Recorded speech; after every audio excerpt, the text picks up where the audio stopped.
Hey you guys, it's your girl Tubbi of the Nerdy Bird site, rocking with the Antidote.com with another exclusive interview. Yo, what's up, people? It's DJ Tremon, MOB Entertainment, Antidote DJs. We in the building. You are tuned in right now and spinning and cutting the reel with the Antidote DJs, where the DJs that we've selected because of their street presence and their media ability and their desire to break new artists, we give them an opportunity to come and really let you know what it is that they're doing, what they're working on, and what they expect from you as artists when you have expectations for them as DJs.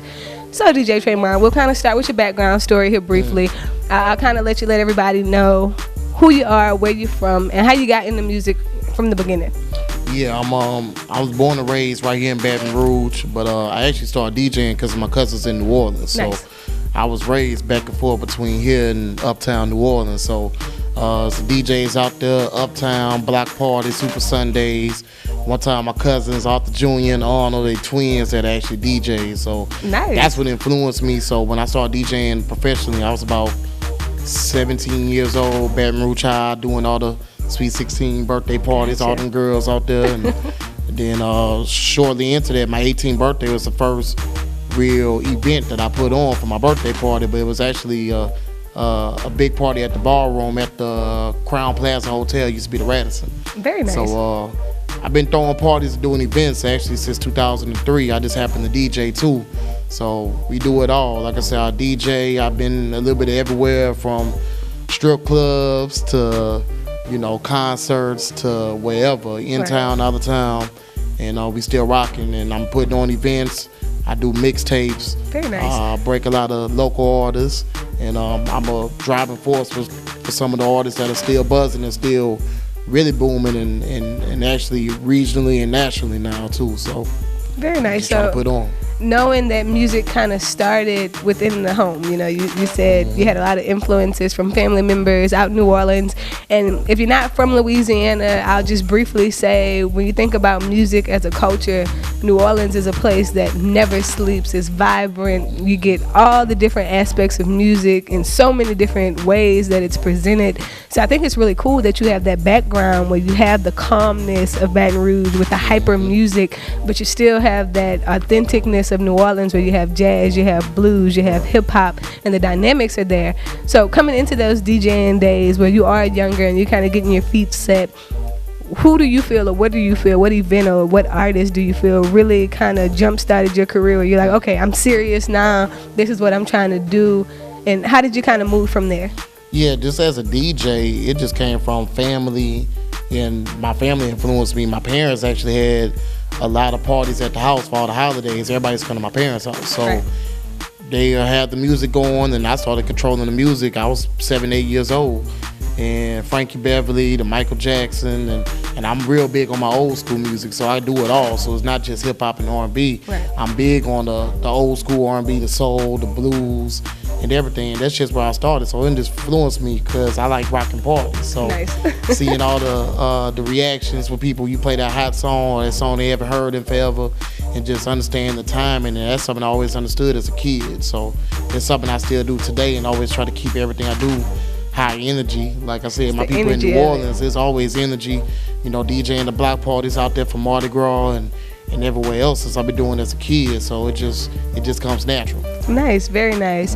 Now, when you talk about actually breaking away from the spin tables where you're not just the life of the party anymore, right, where your goal is to bring good energy and to allow people to hear music that makes them feel good, but you start jumping into the mixtape game. Yeah. At some point something had to dawn on you where you like, hold up, I could put together my favorite stuff. Yep. And allow people to vibe with it. How did that kind of come to be? What influenced it? One of the big influences, I remember one of the first real mixtape series I really started getting on was with Lil Wayne and the Squad Up. And Shout out. Me and all my partners riding around, going to Family Day in the park, hearing Lil Wayne, we bumping Squad Up tapes. And then a little bit later, I started getting into DJ drama. And that was probably one of my main influences. So just seeing how he broke records and broke new artists and still mix it in with the more established artists and, right, and really just being in the streets. So that's what influenced me more than anything with my own mixtape. So instead of Gangsta Grills, I had Boom Boom Room. I'm working on the fourth one right now. So I drop a major one at least every year with that, and that's my culmination of everything that's going on in the city and Very all nice. the hot artists, and then at the same time what's hot even on the national level, and putting everybody on the same playing field. Very nice. Now, I know that the structure, like you just explained, kind of gives local artists the time to shine, regional artists the opportunity to do their thing, but also highlighting those national and worldwide artists that have kind of shunned or fallen into our hearts, so to speak. But is there a certain structure? Do you look at certain numbers? Is it a certain amount of songs that you look to put on a mixtape, or do you kind of just vibe off of what really is good music? Yeah, I just vibe with the music. I mean, I've had tapes that I had 38 songs on it, Right. and I blend every single one.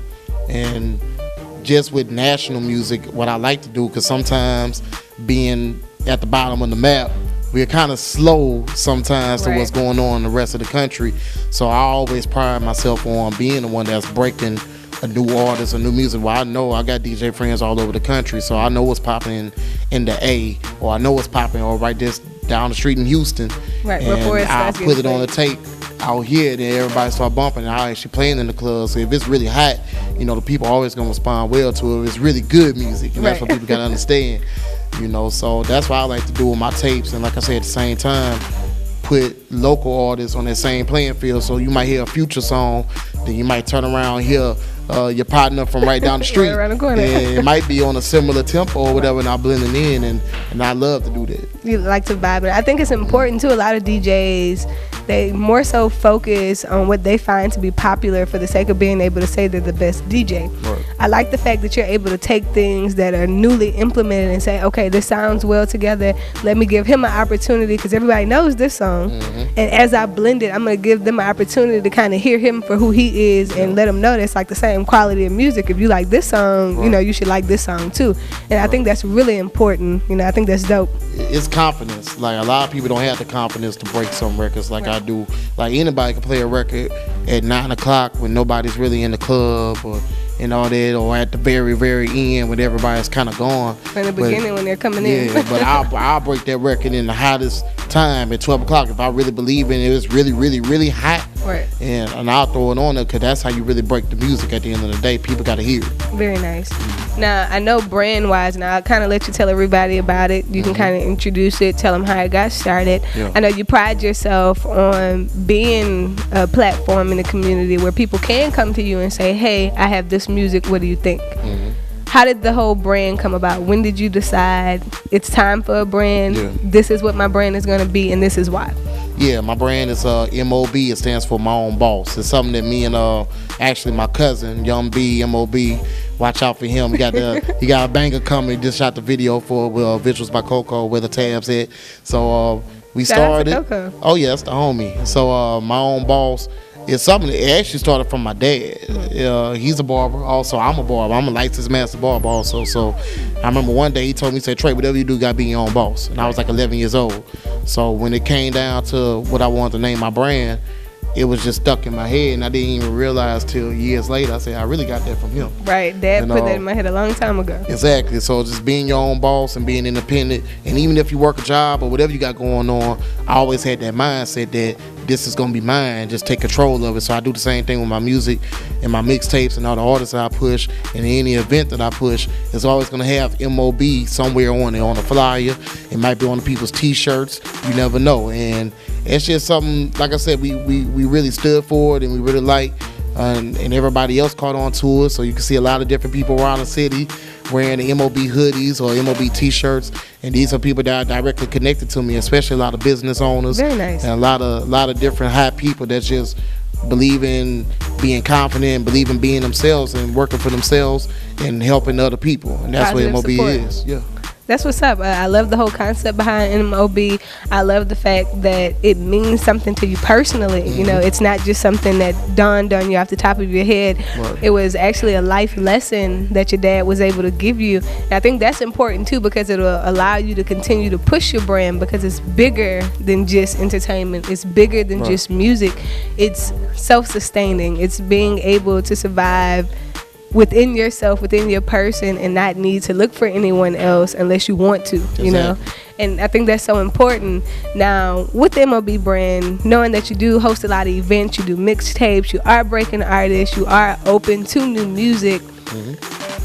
How did the whole contract hit the table for the Antidote DJs? I know being your own boss is a little bit harder to kind of, collaborate in certain senses. But when that opportunity was presented to you, how did you take it? What were you feeling? And kind of how did that response go? Oh, I'm rock with Joe, man. I always was a fan and admired everything with the Antidote. And I'm a guy that I deal with a little bit of everybody, but I deal with everybody to a certain level. Because at the end of the day, I am independent, but I love to collaborate. So you can look at any events that I've been doing over the last year or two. You just see every DJ in the city and almost every local artist in the city.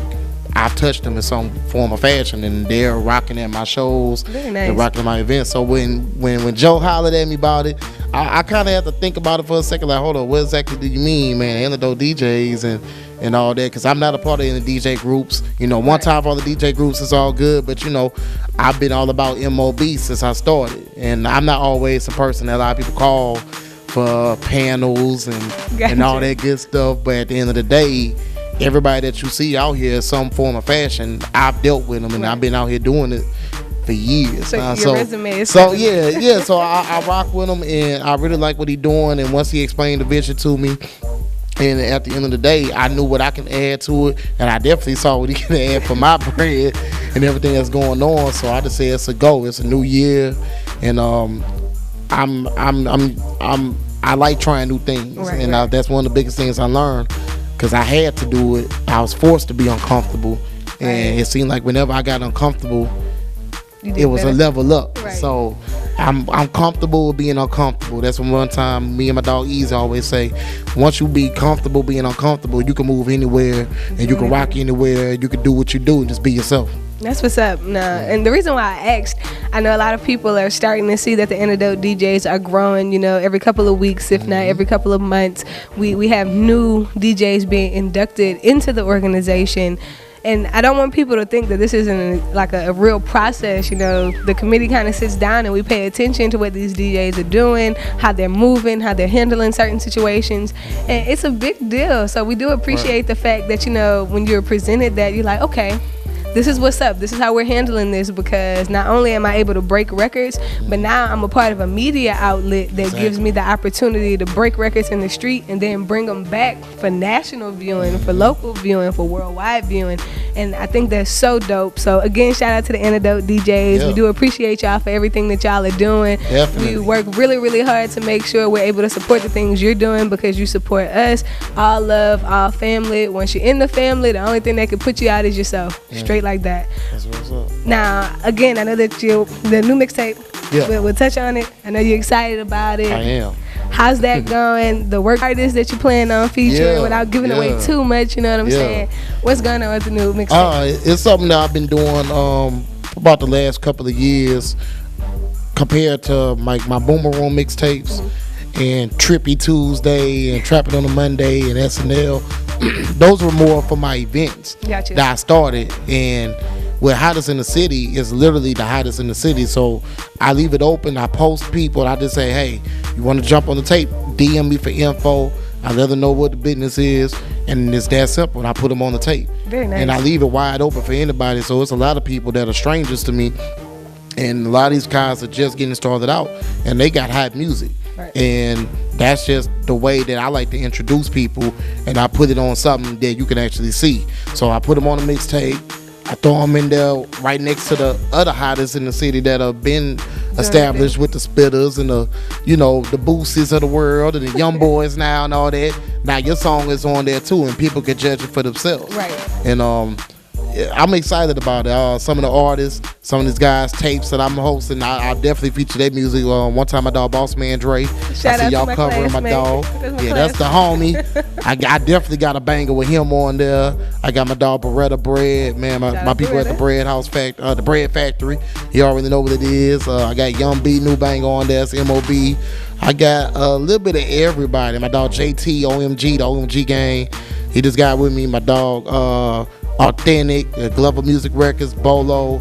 It's a lot of new artists that some of y'all just starting to get to know, and I feel like after this tape, a lot of people are gonna pay attention to it, and that's the reason why I do it. That's what's up. A lot of times DJs fall into that selfish notion, you know, and I'm a person, you know, I truly believe that if you're a friend, if you're an associate, if you family, and you respect my passion and you respect my job, you wouldn't ask me to do anything for free.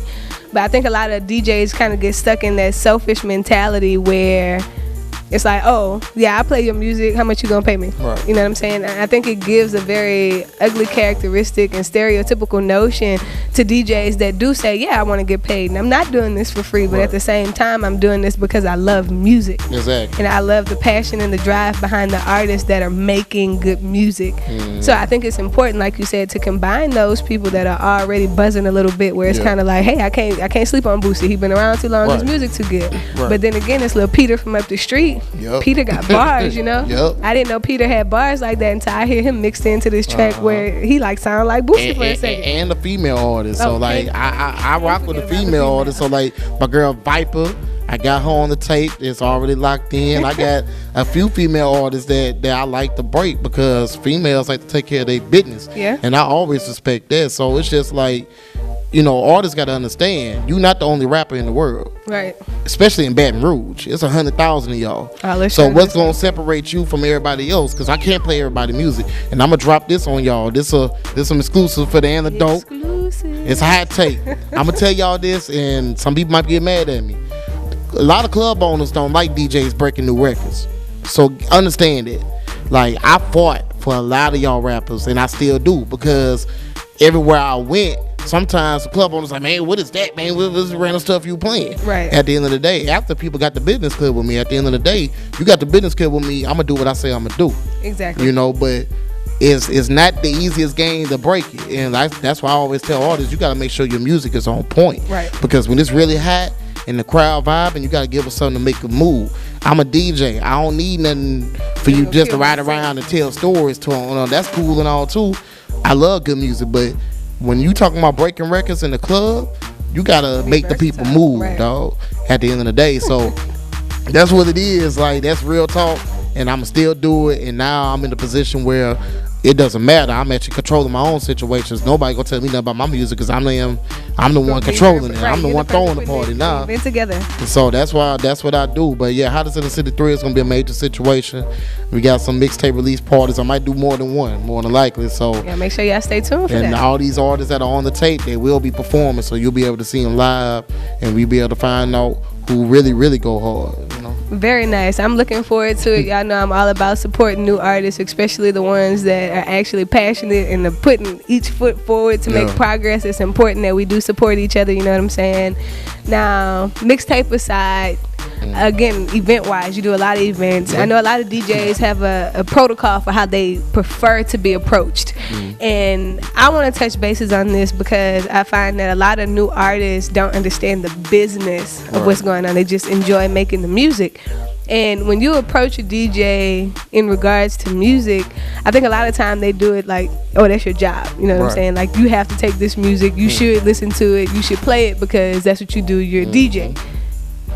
How do you feel in regards to an artist approaching you? What do you feel like is the best way for them to come at you where you're not going to dismiss them or think that they're just like any other artist and you kind of respect them as the businessman or businesswoman? Yeah, I mean, just like any other business, the best way I like to see is face-to-face. Right. You know, because people see I throw events and I'm at all kind of different clubs all over the city. And it's nothing for you to come. So a lot of artists starting to feel like, hey, I'm in the studio putting in the work. I'm doing this. And I'm going to just send you a DM of my video clip, and all of a sudden you're just going to start playing my song. Right. And it doesn't work like that. No. You know, and it's just like, I respect, like a good example. Once again, my dog boss man Dre, he walked up to me. I was at a situation at a event I was throwing up on night Fridays, and he walked up to me. He was real cool. He didn't come and be all Hollywood saying, hey, play my stuff. I'm the rawest in the city. They always give you the same line. I'm the rawest in the city. You gotta play my music. And I hit him right with that. I ain't gotta do nothing. Right. You know what I'm saying? Yeah, he came to me real cool. He didn't tell me to, hey, play it right now in the middle of my set when I'm DJing at 2 or 3 in the morning. Right. We was open all night, whatever. But you know, whatever on that. But and he was real cool. And I checked out his music. And he kept rocking with me, and he came back through, and I told him the next day. That's when I was at Kitten Gentlemen's Club at the same time too, RP the Kittens, and he came through. I said, man, come through tomorrow, man. I'm in the club, you know, I got your music, I'ma run it just to show up. Right. He actually showed up, actually bought all the girls drinks and everything too. I ran his music, they responded well to it. I've been rocking with him ever since. I'm hosting his tape now, and we just started a relationship. So it's too many artists that come to DJs, don't have any kind of relationship with them, right, and just expect them to do something for you. That's like a business just expecting you to buy their product just because they're open. Right. And that's just not realistic. So it's all about building relationships with any business. It's not about what you know, it's who you know. Very much so. And that's just where it is. So like I said, you come to people face to face. I know we live in the internet age now. We on the blogs, and I love it. And I respect this, and I do this. But at the end of the day, I like when people interact with me face to face. That's just all it is. Because anybody can send you a DM of a SoundCloud link. Anybody can just find my email, just automatically start sending me their whole mixtapes and all that. But it's a different feeling when I actually meet you. I actually see that you're willing to get out the studio, come to the spot, and really rock with people. Because too many people rely on the internet, and that's the only thing that they want to do. And you know, it's just not realistic. You got to get out here, shake some hands, kiss some babies, do whatever you got to do if you're really serious about it. Be a face. And I completely agree with you. A lot of people, we have so many artists that are booming on the internet. I mean, like, you are wondering why they don't have record deals, just looking at their numbers, looking at their streams, looking at how people vibe with them, and then they walk outside their front door and nobody knows who they are. Nobody knows you. At the end of the day, like, nobody's booking you. I didn't probably book 50 artists and about 25 DJs in the last year for my parties. So they're actually out in the streets. I see them. I'm not just gonna book an artist for the sake of doing just cause, you know. I paid rappers to come perform at my parties, but people pay people and book them because everybody want to get booked. Everybody wants to do shows, but the only reason why I'm paying people, and the same reason any other promoter or club owner is going to pay you, is because you're going to bring money. Right. You're going to bring more people coming to see you. And that's just the game. So I'm a DJ, but I'm actually a promoter now. So it's just like, I understand it, and I try to give everybody the game and make sure people understand it. It is a business at the end of the day. Right. I mean, ain't nobody just gonna be booking you just for you and your two homeboys to show up, act like you're Hollywood, and don't want to spend a dime, and then leave before the show over. Exactly. Just come perform. You know, bring 8 people on stage with you and leave. You know what I'm saying? So it's just not realistic. So I've been trying to preach that to every artist I really deal with. Like, hey, if you really want to rock with some shows and you want to get in, get cool with the promoters, get cool with the DJs. Actually bring people with you. Right, make yourself known. You know, actually, you know, if they can't pay, actually pay for them boys to get in. Right. You know, if they can't pay $10, then you don't need to be you don't need to be hanging with them dudes anyway. You know, that's just how I feel. I like that. Supporters, supporters, you know what I'm saying? And exactly. Again, I wanted to touch on this because I think a lot of people get turned off of DJs because of that initial reaction, and you do have to understand everything is cause and effect. You can't walk into a store and expect the clerk behind the counter to be working for free because she loves her job. Right. I love my job, but I like to go home and eat because of what I do too. They getting paid. Right. So when you think about DJs, be that regular DJs, Antidote DJs, DJs that are out here creating platforms for themselves, remember, this is business. And as much as they want to help you, as much as they want to break records for you, as much as they want to push you, you have to be willing to put in the footwork and the groundwork to show them that you're serious and you're not just another musician that has music, but you're a business artist as well. Being a businessman or a businesswoman is what separates you as an artist. My daughter can bang on pots and she's an artist. My big brother Marcel, his kids could get out with some shakers, some dry beans, and some cups and make maracas. They're artists. But until the business is presented where the artistry is taken serious, you're just an artist. Right. So we do appreciate you for all of the hard work that you put in, not only in the streets, but on social media, being an outlet where artists can come to you, being personable enough where people can come up to you and get good energy and express themselves and give you their music, and you give them an opportunity. Here at the Antidote.com, the Nerdy Bird site, 3086, we do appreciate you for everything that you do. We'll continue to support you in your efforts as long as you continue to support us in ours. And our ultimate goal here is to make sure that everybody eats. Yep. I can feed myself just fine, but I feel that much better when the people at my table can eat the same thing I'm eating, you guys. It's your girl Tubbi with the Nerdy Bird site. Make sure you tune in right here exclusively with the Antidote.com for more DJ segments, more artistry segments, and more of Kicking the Real right here thanks to the Antidote DJs. It's your girl Tubbi signing out.